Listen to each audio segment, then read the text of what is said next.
Ligayang Pasko po sa inyong lahat. Bahagi yun ng ating pagdiriwang ngayon. Ang pagdiriwang ng isang pagkilala sa dakilang hindi lamang ng isang filosofiya, no? Hindi lamang isang pangyayari, no? Ngunit sa persona na walang iba kundi ang isinilang sa Belen, ang kaganapan ng pangako ng Diyos, ang Kristong magliligtas sa sangkatauhan. Kaya nga, ito yung paanyaya, ang salita na nagkaging laman at nanahan sa atin, ang ating Panginoong Jesucristo. At ngayon po, paanyaya ng pagkilos, ilang mga gawain natin ngayon, na ipinagdiriwang higit sa lahat bakit tayo dumating ang mananakop. Hindi lang ba siya dumating ang mananakop, no? Dumating siya ng may una,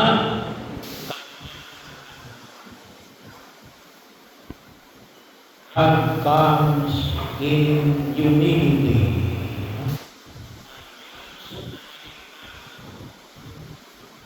Hindi ipinanganak kung saan sa sabsaban.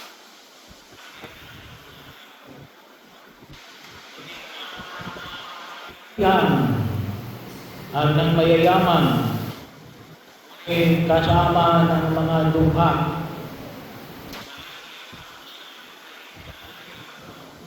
Kung saan sa mga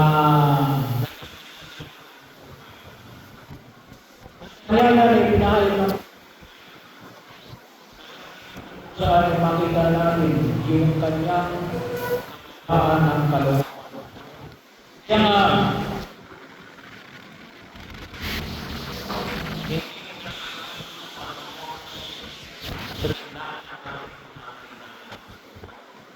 naiintindihan niya ang bagaman ang daigdig na ito ay sino yung namamayagpak, mga malalakas, kung may pera,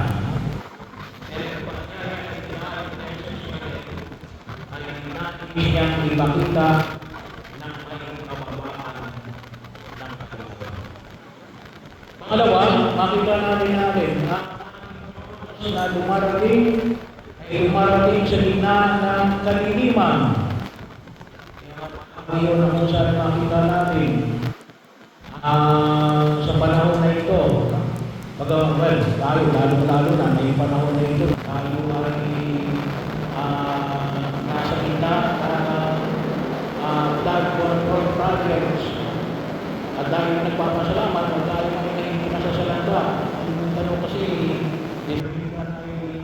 tayo sinasalanta ng mga malalakas na bagyo. So, pero nawawag namin kalimutan natin na lumarating ang Diyos sa gitna ng kaliliman. Hindi lamang siya nakikita sa liwan. Bagamat siya yung liwanag, pero nais niya tayo ay makatagpo sa gitna ng kaliliman at nais niya tayong bigyan ng kaliwanagan. Kaya nga yung tala ay pinapahayag ng buong may kapal. Ang mundo na puno ng gera, mga pamilyang wasak-wasak, mga problema na hinaharap natin sa daigdig na ito, pero ang Diyos ay paanyaya na kung saan ay hindi natin matagpuan.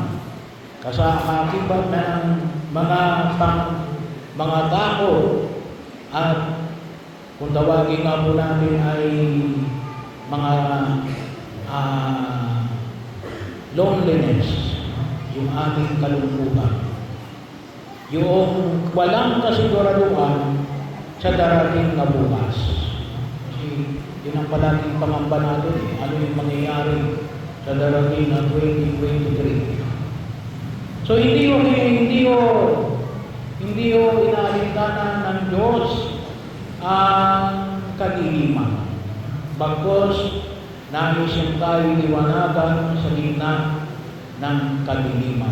Lalong-lalo na ngayong panahon na ito, magtatapos na ang Jubileo ng Pag-asa. Pangatlo, sa Jesus ay dumarating sa gitna natin sa lahat. No? Kasama na diyan yung alin? Yung mga napapagal, mga napapagod. At least ngayong taon, itong panahon na ito, magkakaroon tayo ng break, medyo mahaba-habang break. Sana po ay makita natin. Pero yung Pasko ay paanyaya na kung saan ay makita natin sa gitna ng ating kapaguran. Sa kaakibat na rin na kung saan ang Diyos ay sumasa atin, kasama na yung mga makasalanan. Paanyaya na ibinayad ng buong may kapal. Nandoon yung paanyaya sa mga kung tawagin natin kasama na rin yung mga involved sa blood control projects, sa mga walang nakaalala. Paanyaya na kung saan ay hindi na makalimot ng Diyos sa kanyang pangako, hindi namin ang pagninilay sa mga nakalipas na araw na alin. Lalong-lalo doon sa mga walang makaalala, mga may sakit, mga nasa bilangguan, mga kapatid natin na nasa nalulong sa mga bisyo, na addiction, anumang uri ng addiction, mga matatanda, yung mga kapatid natin na OFWs, sana din po ay matawagan ninyo yung mga kapatid natin na sa ibang bansa. Ngayon, sabi nga natin ay may medyo mura na. Hindi yung katulad ng muna napakamahal ng overseas call. Ngayon ay libre na basta may internet ka. So, iparamdam din natin yung ating pagdating ni Jesus sa mga kapatid natin ng mga minisabay at mga matatanda. So, kung kayo magkakaroon ng party, kahit naman isama nyo sila, yung mga kung tawagin natin ay hindi karapat-dapat. At paanyaya rin na kung saan ay alin. Anong hinihingi ng Pasko natin ngayon, 2025? Natin yung karanasan na ipinamanhid sa Ebanghelyo natin, sila ay nagpunta sa Bethlehem. Alam mo yung salitang Bethlehem. Yung Bethlehem, ibig sabihin niya ay Bethlehem. Yung unang image ng Bethlehem, alam niyo kung sino ang unang gumawa ng image ng Bethlehem? Kasi Bethlehem, of course, lugar yun. Pero yung pag sinabi natin Bethlehem, hindi lamang yung lugar, hindi lamang yung Bethlehem, ngunit yung nativity scene. Makita natin, sino? Si St. Francis of Assisi. Later on na lang, 19th century, 1800. So, bahagi yun na kung saan ay pinaalala sa atin ng alin, na makita natin nawa, na katulad ni Maria at ni Jose, sila ay nagpunta sa Bethlehem. Kasi yung panahon na kung saan ay yung pagtatala, kinakailang pumunta sila doon sa lugar ng kanilang ninuno. So si San Jose bilang mula sa libing ni Haring David, so pumunta siya sa Bethlehem ng Judea para doon magpanala. Pero bahagi yung kung saan huwag natin kalimutan kung saan ako pagtaklaw natin ng Belen. Hindi lang natin maalala yung nativity scene, pero ano yung makakita natin? Saan ako makatagpo natin Jesus? Nasaan si Jesus? Ngayong Pasko na ito, 2025. Of course, maliwanag na sa kanyang salita, na ating pinakikinggan sa pamagitan ng banal na Eucharistia. na tinatanggap natin sa banal na komunyon.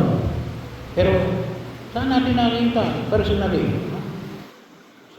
Asawa, sa inyong pang magulang, sa inyong pang mga anak, sa inyong pang mga apo. Nasaan si Jesus? At pangatlo, kapag nakita natin si Jesus, yung paanyaya natin na hindi na kailangan mayroong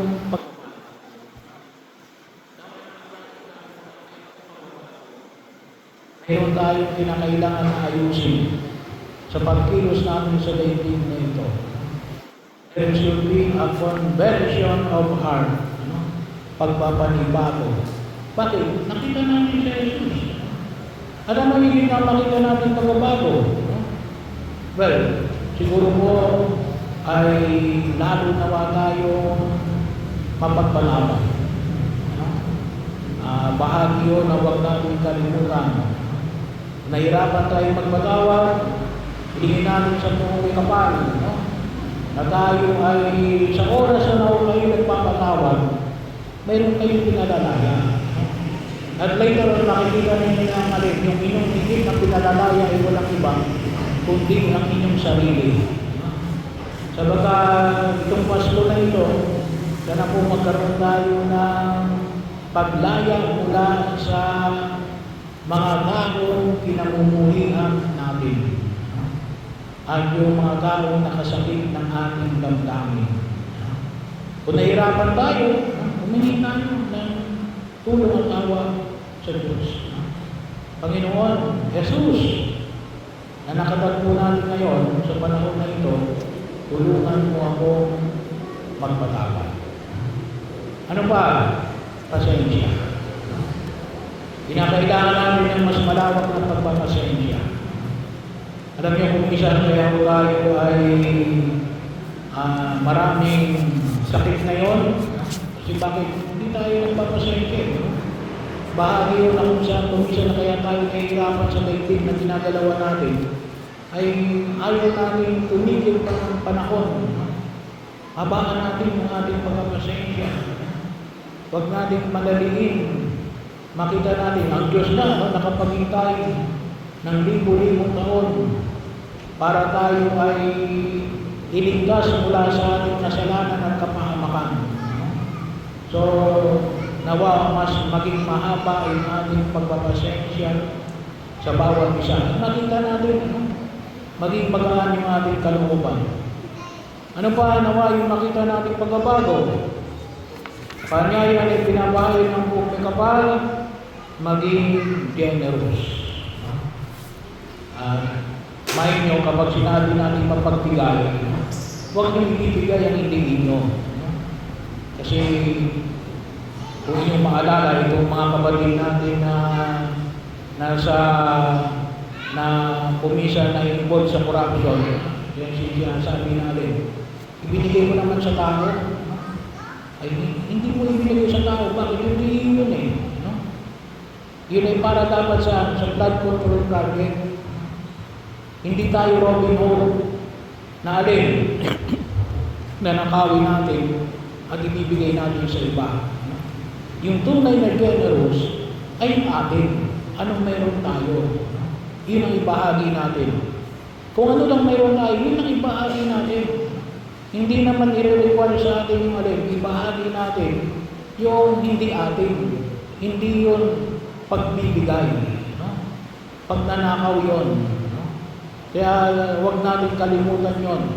Sana makita natin na alin. Marami tayong pwedeng ibigay, hindi lang pera. No? Yung panahon natin, yung ating panalangin. No? Bahagi yun, kung minsan pinapaliit natin yung panalangin. Sabi nga kung minsan, makikita nyo sa mga Facebook page, ayaw natin to offer ngayong regalo, ano rin regalo ko, panalangin. Bakit? Wala eh. So kung wala, hindi wala.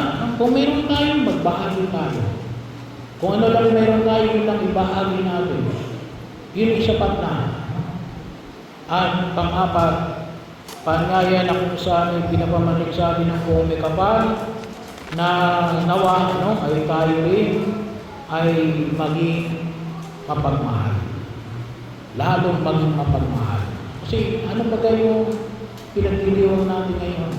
ang pagbibigay ng Diyos ng kanyang sarili. Yun ang mahalaga. Pagbibigay ng sarili. Kung minsan akala natin nakapagbigay tayo ng sarili kasi malaki ibinigay natin. Baka kasi akala natin kapag malaki ibinigay natin, malaki ibinigay ng ating sarili. Pwede. No? But it does not follow always. No? Sana po maging bahagi natin. Kasi pwede kang magbigay ng walang pag-ibig. Pero yung taong may pag-ibig, hindi ka pwedeng walang ibibigay. Ginawag natin kalimutan. So, ano man ang regalo ninyo, dapat may kalakip na pag-ibig. Huwag kayong magre-regalo ng sama ng loob. No? Magregalo kayo, masama ang loob ninyo. No? Hindi. Ang regalo ninyo ay alin? May kalakip na pag-ibig. Kasi yun ang dinala ni Jesus sa daigdig na ito.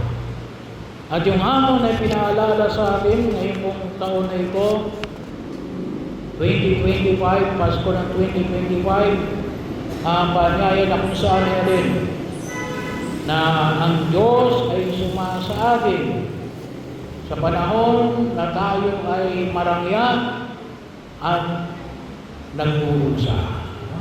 Huwag natin kalimutan. Hindi lang ang Pasko sa panahon ng karangyahan. Ang Pasko ay kahit na sa panahon ng paghihirap. Pero, nakita natin si Jesus. Nakita natin yung alin? Pagbibigay ng sarili. Kaakibat ng pagbibigay ni Jesus ng kanyang sarili.